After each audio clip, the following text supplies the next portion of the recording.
కోర్సులు అత్యుత్తమ అవకాశాలు మీ భవిష్యత్తుకు బలమైన పునాది జేబీఐటీలో బీటెక్ తో సాధ్యం. అడ్మిషన్ల కోసం సంప్రదించండి. ఏలూరు జిల్లా కైకలూరు జనసేన నేత కొల్లి వరప్రసాద్ పై ఆయన భార్య పోలీసులకు ఫిర్యాదు చేశారు. వరకట్న వేధింపులతో పాటు భర్త అక్రమ సంబంధం కారణంగా తాను పిల్లలు నరకం చూస్తున్నామంటూ వరప్రసాద్ భార్య దుర్గాదేవి స్థానిక పోలీస్ స్టేషన్లో కంప్లైంట్ చేశారు. 2009లో వరప్రసాద్ దుర్గాదేవికి పెళ్లి జరిగింది. వివాహమైన మొదట్లో బాగానే ఉన్న అదనపు కట్నం కోసం వేధించేవాడని దుర్గాదేవి తెలిపారు. కొన్నాళ్లుగా ఒక మహిళతో వివాహేతర సంబంధం పెట్టుకున్నాడని, ఆమెతో కలిసి తిరుగుతూ తనను పిల్లల్ని తీవ్రంగా హింసిస్తున్నాడని వాపోయారు. ఈ నెల 5వ తేదీన పిల్లల్ని చూసేందుకు వెళ్లిన తనపై వరప్రసాద్ ఆయన వివాహేతర సంబంధం పెట్టుకున్న మహిళ కలిసి దాడి చేశారని ఆరోపించారు.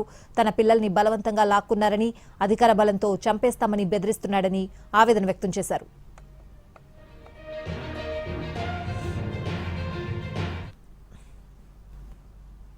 మీ నాన్నగారు ఇలాగ పిల్లల్ని అని అంటే ఎక్కడికి వస్తావు, వస్తే ఊరుకోను నరికేస్తాను అని అన్నారు.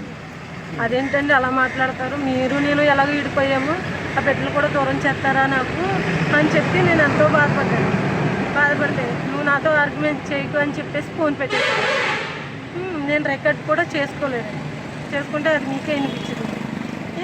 నా బిడ్డలు వెళ్తాకి వెళ్ళలేదు అని ఆయన కోర్టులోనే చూసుకుందామని అంటున్నారు. కనీసం మా మామయ్య గారు వాళ్ళు పంపుతారనుకుంటే వాళ్ళు కూడా పంపేసి కొడుకు కోసం భయపడుతున్నారండి.